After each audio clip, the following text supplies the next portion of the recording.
All right, hi everyone. Happy Music Money Monday. In today's episode, I am going to be talking about the recording and publishing deal guidelines that Kanye West put out recently, like a month and a half ago.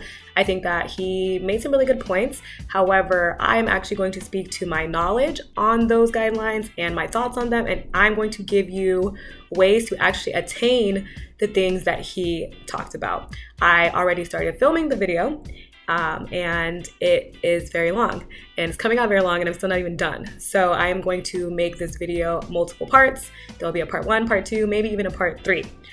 So be on the lookout for that. I also just want to say sorry because I know I've been MIA and that's just been my MO since I've been in law school, but I'm halfway done, you guys. I have a year and a half left to go.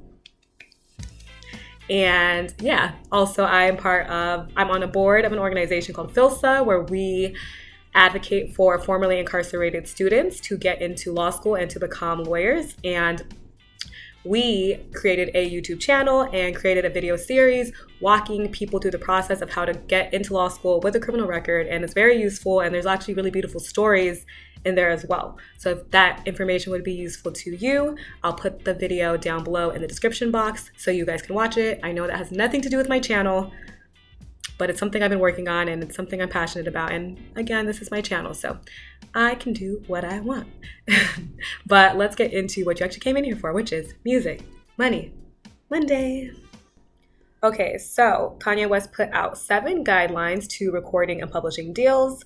I am going to touch on number 2 and number 4 in this video, which number 2 is about recording and publishing deals, but I actually go a lot deeper than that. And number 4 is regarding lawyers, and that is also very important. So yes, I'm just gonna start this thing off with number 2. All right, so number 2. Kanye suggests that the record label or publisher is a service provider that receives a share of the income for a limited term, and that the split should be 80-20, and 80 in favor of the artist, 20 in favor of the record label or publisher. This is something that I very much agree with, but I have an alternative, and also I'm going to give you how that's actually attainable, because what he's saying just sounds like well wishes, but I know how you can actually attain that and possibly attain better than that deal. And that would be by entering into a publishing administration deal instead of a publishing deal. And I have talked about publishing administration deals in some of my other videos. Also, I'm going to say pub admin for short, because that's what it's called for short, and it's a tongue twister to say a million times. But yes, if you enter into a pub admin deal instead of a publishing deal, then this, I think, is the way that you would be able to attain that 80-20 split deal, or even better.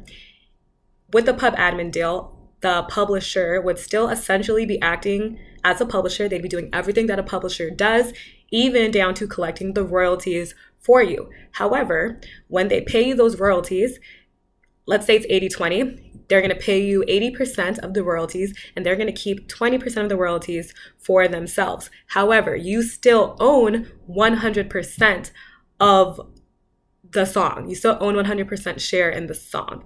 So you're only paying them a 20% fee. You're not giving them a 20% ownership share. You're paying them a 20% fee of the royalties that you generate.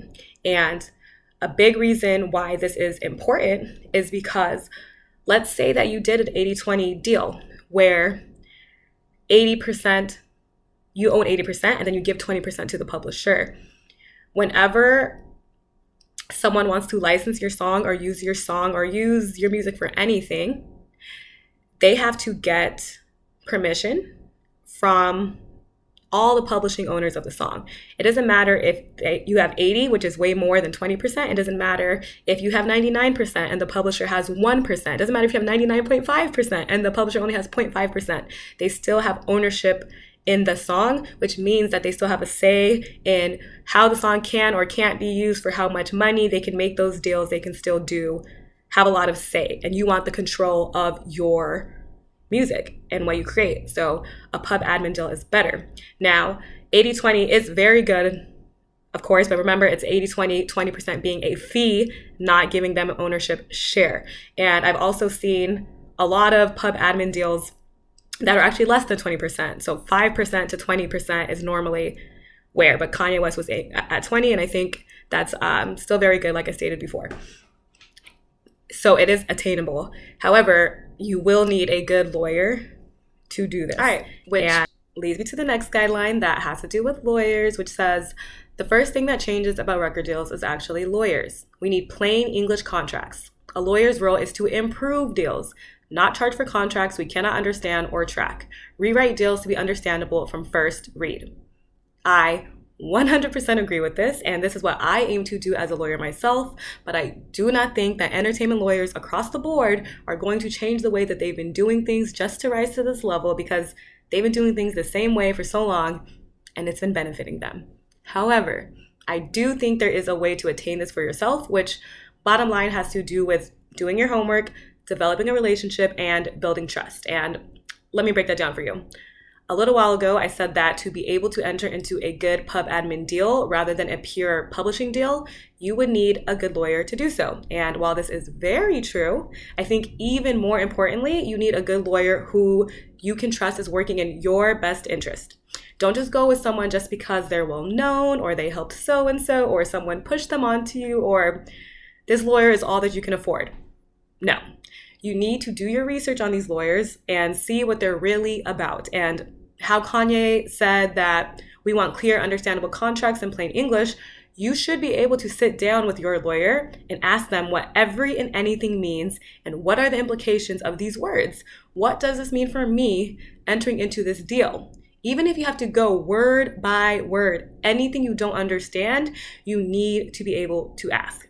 And this is where the trust part comes into play, because you need to find a lawyer that is actually looking out for your best interest. If not, then you can ask them questions all day long until they're black and blue, but it doesn't mean that they are giving you accurate information or an accurate interpretation of what those clauses and provisions truly mean for you. And if you think you're not at the stage in your music career where this information applies to you, or if you think that this information doesn't apply to certain agreements or contracts you enter into, then I would say that you are making a fatal mistake. And I can give you some cautionary stories. So, someone that I was doing some work for and is a friend of mine, he had a very big song many years ago, way back when, and they used a very small sample that they never got permission to use. So when the song actually became big, which they did not know at the time that it was going to be big, because they never got that sample cleared, they ended up entering into a deal where they were given a big chunk of money on the front end, but gave up 100% of their rights and ownership share moving forward. Now, of course, they did not know truly what that meant. They just knew that they were getting a record deal and getting a lot of money at the time. But this is why it is crucial to have a lawyer that is working in your best interest, especially if you are entering into a label or a publishing deal. Because the record label or the publisher, they will most likely recommend a lawyer to you. And you should never take that lawyer because you are entering into an agreement with them.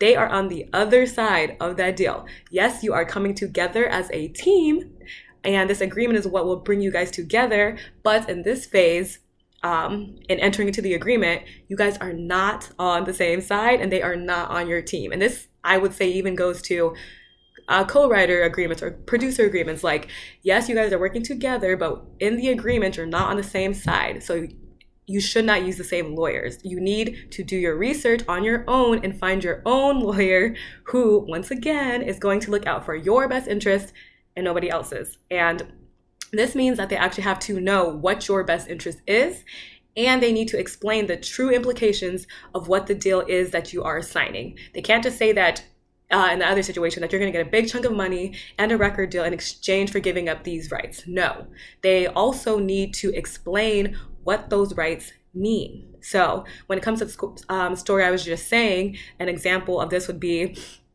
This means that when your song is used in a movie or a TV show or a commercial, which the song has been and is still being used across these avenues, then you will get absolutely nothing for it. This means that you won't have any say in who can use your song for anything. This means that you won't even be credited as a writer of your own song. This means that you will need permission yourself to use your own song in any project that you do or want to do. This is an example of a lawyer working in your best interest and actually explaining what the implications are of your deals. This is why you need a good lawyer, but more importantly, or most importantly, you need a lawyer who you can trust is looking out for your best interest.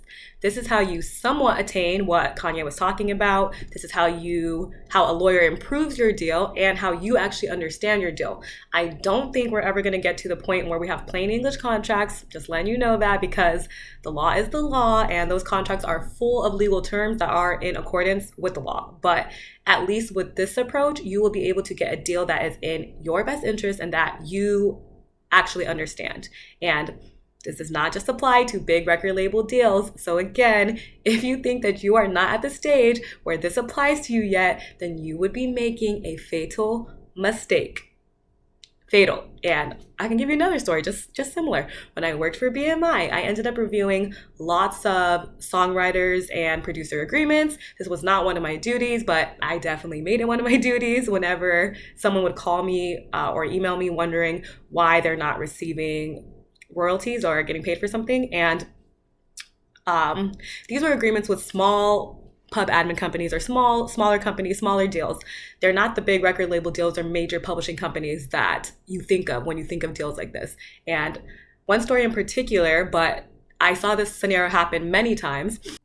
This guy was wondering why he wasn't getting any royalties. And I told him to send me over the agreement.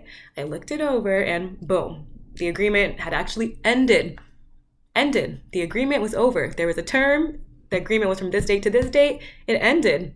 It was no longer an agreement anymore. And the pub admin company, they never informed anyone that the agreement was over and they were still collecting those royalties. And of course, there's nowhere in the agreement that says in plain English that the deal is over on this date. So the songwriter, producer, artist, he was all of that, but he did not know that it was over. He did not know that he was supposed to now be getting the royalties himself and change everything over to his name and his publishing and all for him. He didn't know. So I don't want this happening to any of you because it should not. And if you don't want this happening to any of you, then what are you going to do? You're going to do your homework. You're going to take the time to develop a trustworthy relationship with this lawyer where they are working for your best interest. Yes, remember that we are at your service. You are paying us. We are at your service. It's not the other way around. So keep that in mind, please. I think that's about it. That's about it for now because like I said, this video turned out to be a lot longer than I thought and I only got through 2 and there's 7. So be on the lookout for part 2 of this video. I am pretty sure, actually I can promise you that part 2 will be out within the next 2 weeks. So be on the lookout for that. And there's possibly going to be a part 3 as well. But I really missed you guys. I'm very happy that I was able to put out a video because, I don't know, it's just been a lot. And this is something that I still really care about. It's just hard to juggle everything. There's also been a lot going on in this world. So I hope everyone is okay. And if you're not okay, like I said before in one of my million other videos, it's okay to not be okay. Things are crazy right now. But actually, I'm not going to say that.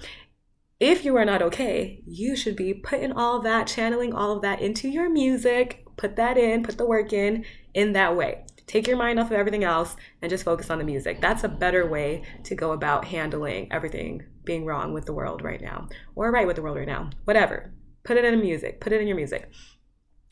Yes. Oh, also, if this video was helpful to you, give it a thumbs up. If you liked it, give it a thumbs up. If you would like to be notified when the next video is coming out, hit the subscribe button and hit the little bell notification so you can be notified when the next one comes out. that's about it. Bye, everyone.